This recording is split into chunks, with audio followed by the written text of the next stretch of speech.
Hi, welcome back to WMMA Now with your host Chuck Stevenson.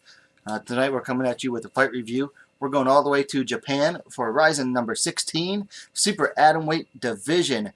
Miyuu fighting Queen Bee Yamamoto taking on Kanna Asakura. Yamamoto coming in at 4-3.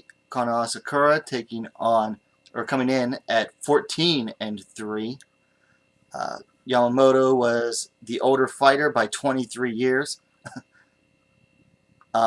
So this fight started off, I thought it was fairly even on the feet, I believe it was Asakura who got the first takedown of the fight and had top control for a little bit. But then after that, once Yamamoto was able to get back up, she slowly took over the fight.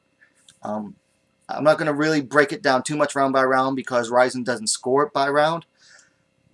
But basically, they were at a stalemate on the feet. I thought Yamamoto did a little bit better on the feet, but Yamamoto did way better on the ground than Asakura. Asakura kept setting up totally untelevised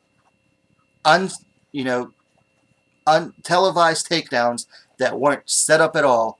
And Yamamoto, being a former world champion wrestler, was able to stuff almost every one of them or reverse them and get an advantageous position and work ground and pound from there.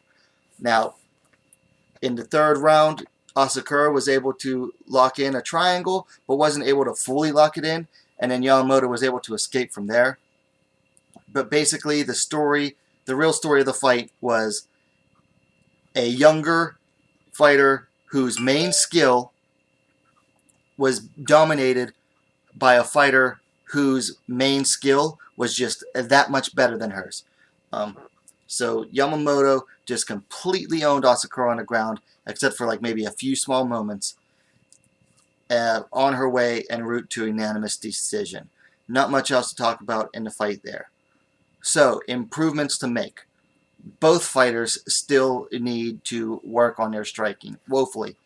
I mean, it's bad. It's bad. Now, Yamamoto has made some improvements since moving to Guam to train. She got out of Crazy Bee, decided to go train in Guam, and that seems to be doing great for her, which is great because, honestly, Crazy Bee hasn't produced any good fighters ever. Yachi, and that's debatable. Kid Yamamoto was a great fighter before he started his own gym. So her going to Guam is doing wonders for her overall. I mean, she's now won 4 in a row. So for Yamamoto, still work on her striking. Her submission defense has obviously gotten a lot better. For Asakura, she needs to work on her striking as well. I also think she needs to improve her takedowns a little bit better. I mean, granted, she was in there against a former world champ, but I think she's not setting them up at all, guys. She's not setting them up at all. So she needs to work on setting up those takedowns. Matches to make. For Yamamoto, it's tough to tell. They might want to put her in against Ayaka Hamasaki, who beat Jinyu Fry. I think Hamasaki would work her. Sahi Ham seems to be fighting for Rizin as soon as next month, because it's now June. Next event's in July. That could be a possibility. I think that'd be a waste because it'd be just a boring, mostly striker versus mostly wrestler battle, which is fine. It's a classic. Style versus style fight. But I'd rather see Ham fight Hamasaki again. I'd like to see where they're both at in today's games. Now, for Asakura, she's going to need to be rebuilt again. I think she suffers from a lot of boxing-style matchmaking in that they would feed her, lower-level fighters, and then they would finally give her a tough matchup, and then she would lose. I think she has been spoon-fed a little bit too much. They need to match her up against someone who will challenge her, but not necessarily, but that where the result isn't necessarily, easy to guess. She needs to be challenged, but in a winnable fight. Okay, challenging, but a winnable fight for her.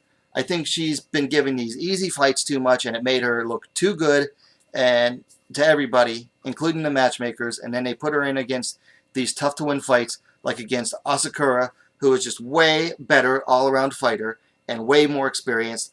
And then they put her in, they gave her a fairly easy fight against a much smaller fighter in Deep Jewels against, let me see what her name was. I didn't even put the fights up. Tomo Maesawa. Maesawa was like a lot smaller than her. She's barely in atom weight. She's more in that sub-atom class. And then they put her, and Asakura got that win, but now they put her up against Yamamoto, who is a vastly better wrestler. Now they might have been thinking, well, Asakura could get the submission. Other than that, triangle didn't even come close. So they need to give her up somewhere. They need to find her something in the middle. Not a can to crush, and not someone that's going to just way outwork her. They need to find her again, like I said, somewhere in the middle that will challenge her, but, you know, the outcome isn't easy to guess, you know?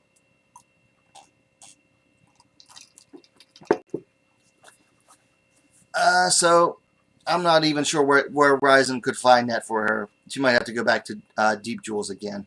But Deep Jewels has terrible matchmaking too. I'd actually like to see Asakura come over and fight overseas. I think it'd be good for her, building-wise. But don't go to freaking 10th Planet San Diego or whatever gym that is and train with nothing but grapplers again, because that's not going to help her either. Anyway, that's it for this one. Let me know what you think about the fight in the comments down below. Likes are always appreciated. And what are you waiting for? Subscribe to WMAC now, the best, fastest growing women's mixed martial arts dedicated platform on YouTube. And we'll see you next time.